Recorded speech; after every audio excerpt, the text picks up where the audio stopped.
Welcome back to the Deep Dive. Today, we are taking on a fascinating and just incredibly detailed set of operational protocols. hmm And this isn't just a corporate handbook. This is really a rule book for maintaining absolute order in a specialized high-security environment. But here's the thing, the crucial context we have to establish right at the start. Okay. The source material we are looking at governs a high-fidelity, persistent, multiplayer online role-play server. Right. So this is not a manual for a real facility, it's the constitution for a virtual one, designed to simulate a high-stakes psychiatric and forensic security complex. Exactly. So our mission today is to dive deep into how the designers of this whole simulation define the roles, Yeah. how they categorize crimes, and even mandated punishments down to the minute. We're extracting the exact details that dictate how players have to behave, what authority looks like, and what transgression actually costs. Yeah, and understanding these rules is really understanding the architecture of control in this whole codified system. Okay, let's unpack this. Where should we start? Let's start with how the system categorizes players who break the rules. Right. The system divides any serious offenders into two main tiers. You've got forensics and you've got max security, or MS. And these classifications, they dictate more than just the punishment, right? Oh, yeah. It's not just the severity of the punishment, but the actual environment the player is contained in. It's all about codifying specific behaviors into, well, measurable risk factors. So the forensics criteria, they call them R levels. They seem to focus on actions that undermine security or stability. Right.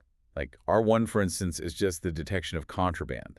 You don't even have to use it. No, just having it is enough to get you classified. Then there's R2, which is continued aggression even after staff has isolated you. And of R4, that covers escape attempts, or just having affiliations with players who are planning an escape. It's a very, very low bar for classification. It is. And then you have max security, and this is where the simulation, it gets much more serious. So MSR1 is for what? Proven murder? Proven murder of a patient or staff, yes. And what's really fascinating here is how the protocol defines the standard of proof. It's by logic. What does that mean, by logic? They literally give an example in the text. Finding one dead patient and one living patient in a single locked room with bloody evidence, it dictates the narrative outcome based on, physical observable clues within that virtual space. Wow. So that level of detail, it seems like the creators are trying to just eliminate any subjective judgment. Absolutely. The MS criteria escalate really quickly from there. R2 is the attempted murder of staff. R3 is just threatening staff with a visible edged weapon like a knife. Just threatening them. R4 involves raiding the facility with firearms.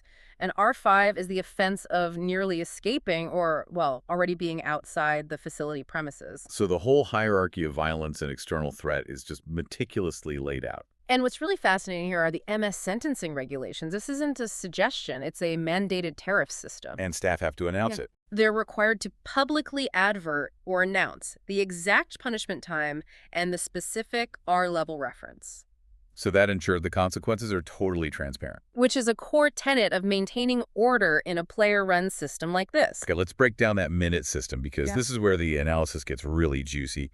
The baseline 10-minute bracket, what's in there? That bracket includes R1, which is murder with fists, which is seen as a lesser, more spontaneous kind of violence. Okay. It also includes passively escaping, which is kind of like following someone who has a key card without having to actively breach security yourself. And attacking a patron, what's that? It's another non-staff player type, so it's basically player-on-player violence that isn't directed at staff. Got it. Now we move up to the 20-minute bracket. Yes, and this covers serious property damage, like using a crowbar on these specialized citadel doors.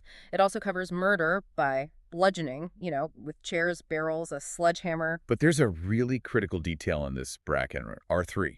Yes. The 20-minute slot is explicitly designated as the, and I'm quoting here, base punishment, if not mentioned elsewhere in this guide. That R3 rule is the bedrock of the entire system. It is. It means there's no ambiguity. If a new scenario or some new offense pops up, the consequence just defaults to 20 minutes. It guarantees a universal, measurable consequence. Always. Okay, so then the 30-minute bracket escalates again. Ugh. R1 is edged weapon murder, and it specifically requires both a crowbar and a knife to differentiate it from bludgeoning, I guess? Exactly. Then R2 covers attempted or successful murder on staff, and R4 is for leading a mass escape. Which brings us to the most severe punishment. And finally, yes, the ultimate 60-minute bracket, which mandates the use of padded rooms. This is for the really exceptional offenses. Like successful murder of 3 or more patients, or 2 or more staff members, raiding with firearms. But here is the major structural insight. This top tier also includes R4, the possession or handling of unauthorized documents. Wait a second. 60 minutes in the padded room for having a document. Ah, That's the same penalty as mass murder or a heavily armed raid. yes. That tells you everything you need to know about the priorities of this system's designers. It absolutely does. It reveals that the greatest perceived threat to this simulation isn't the physical violence, which can be contained. It's intellectual anarchy. Right. The creators view the control of information and the protocols themselves as critical to the system's integrity, so they elevate an intellectual transgression to the exact same penalty level as a mass casualty event. So it's a rule designed to police the narrative and meta-knowledge, not just the action itself. Precisely. That's fascinating. So beyond that classified sentencing, they also list some non-classification punishments that just result in isolation. These are the day-to-day infractions. Things that break immersion or spatial order. Yeah. Like battery, harassment, what they call mental episodes. Which are clearly defined role-play disturbances. Right. And loitering, stepping on the red line, resisting detainment. It's all about minute-to-minute control. And to enforce all of this, you have the orderlies. And what's required of the orderly staff, it creates this kind of systemic cognitive dissonance. How so? Well, they are required to provide medication, food, and water to all types of patients. They have to monitor their well-being. They're the welfare providers. Yep. Yet they must simultaneously enforce these intense, minute-based punishments. So they're walking a tightrope, providing care one moment and then absolute enforcement the next. Their responsibilities really do reflect that duality perfectly. They control patient positions based on a schedule. They have to maintain a safe environment. And they're specifically told to isolate unarmed staff from patients to minimize risk. But the ultimate directive is to show overwhelming authority to patients so they don't get overpowered. And that need for constant, visible authority is reflected in their stationing. Their duty areas are precise geographical locations within the simulation. Like the redlined area in S1, behind a net in S1, psychiatry receptions. Outside cells in the forensic ward, and specifically in solitary confinement, but only to provide essentials. They are strategically placed at all the facility's pressure points. Okay, here's where it gets really interesting for me. Their toolkit and the specific mandated usage protocols for those tools, which are so clearly tailored to a digital environment, Oh, yeah. like handcuffs, for instance. They're defined as a temporary way to restrict contraband or violence, and they're only used when you're enforcing transport to isolation or forensics. And then there's the taser.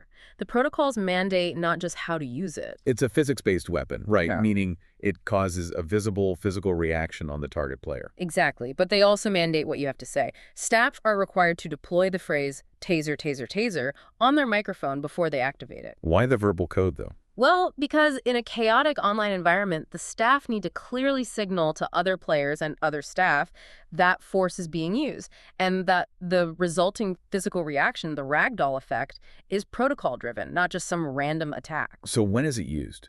When a patient attempts to escape, attempts an attack, or for what they call soft fear RP. Soft therapy. Yeah, which basically means putting someone at taser point to encourage immediate compliance in a low lethality situation. Then you have the riot shield.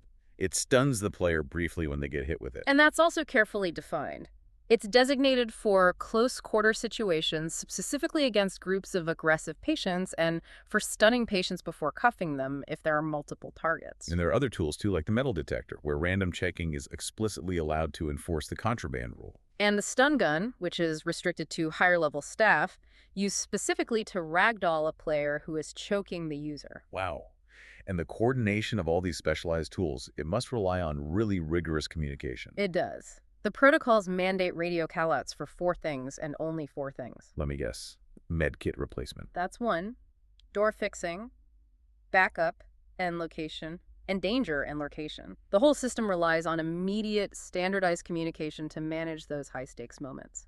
Okay, so now we should probably shift to the PCF rules, which govern universal conduct and staff prohibitions across the whole facility. Right. These are the meta rules designed to keep the simulation's integrity intact. And this is where we see the concept of no intention to RP, or NITRP. Hmm.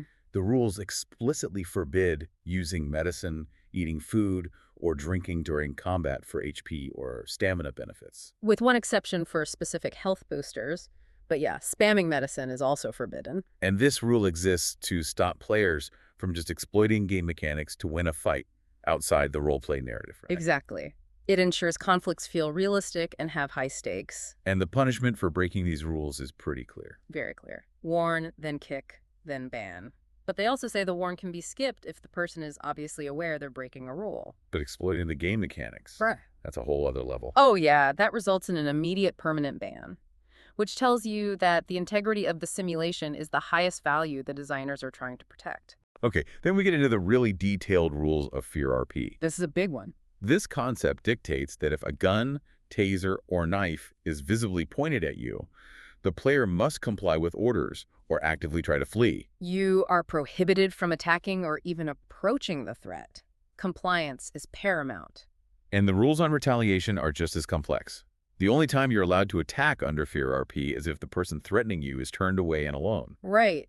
And they establish strict hostage rules, too. A player can't take more hostages than the size of their group. So if you're a solo player, you get one hostage max. One hostage. And, critically, the hostage must be kept at gunpoint to be bound by Fear RP rules. If the gun's not on them, they're free to resist. This brings us to a really interesting rule, the one about life-threatening situations.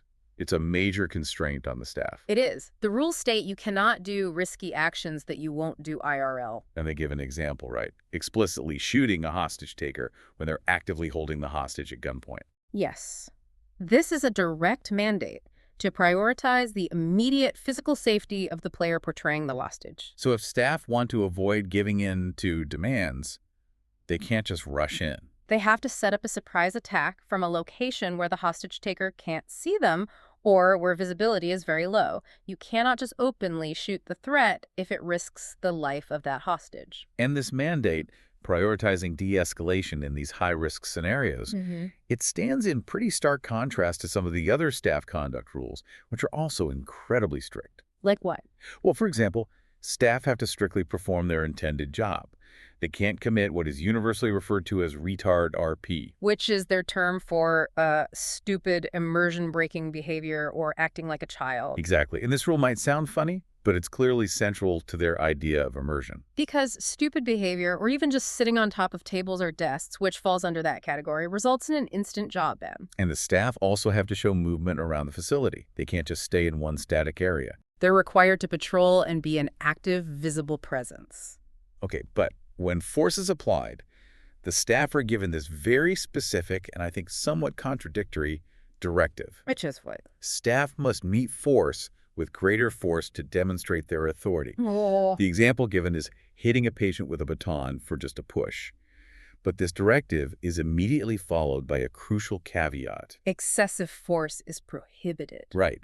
And staff may fight back against patients, but they cannot, under any circumstances, kill them. So that tension, the need to demonstrate superior force while being forbidden from lethal escalation, that's critical to the orderly role. It totally is. Yeah. And it brings us to the COSAS rules kill attack on site, the zones and exceptions. Right. Patients outside the facility are COSAS. Inside, patients or escapees who have a knife or a firearm are also COSAS. But even then, the protocol explicitly states that killing should always be the last resort. And to manage this, highly variable threat level, the security deployment is complex and tiered. Specialist units are confined to specific areas. So the SRU, the Special Response Unit, and contractors, they're strictly not allowed to enter general patient areas. And their firearms are limited to holstered pistols in normal circumstances. The only exception is if a patient or escapee actually has a firearm inside the patient sector. The positioning is entirely defensive then. Totally.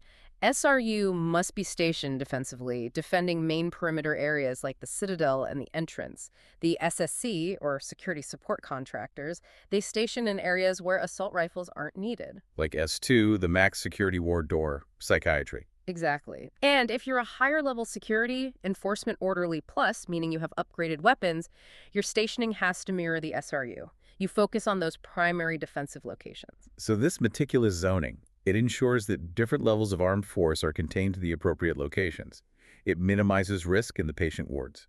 And it maintains the narrative that lethal force is rare, that it only escalates when the simulation's boundaries, like bringing in real firearms, are breached. This deep dive really reveals a system where every single action, every tool used down to the mouse left click, every minute of a punishment, and every location is just meticulously defined. It really is. It shows the incredible complexity required to maintain a high-stakes simulation of absolute order, where human error and mechanical exploitation are constantly being guarded against. Absolutely. The sources give us a profound look at the importance of clear, unambiguous protocols when you're defining both authority and consequence in a managed environment. Right. The designers tried to eliminate human subjectivity by assigning a precise, transparent, minute count for nearly every transgression. Yet at the same time, it relies on staff discretion to balance those compliance rules with the requirement to avoid excessive or lethal force. So what does this all mean? We've uncovered a pretty significant structural tension in the rules given to the staff. On one hand, staff are commanded to meet force with greater force to demonstrate superior power and authority. But on the other hand, they are strictly prohibited from performing risky actions that you won't do IRL, like taking a high-risk shot at a hostage taker. Yeah, that's a real conflict. It raises an important question for you, the listener.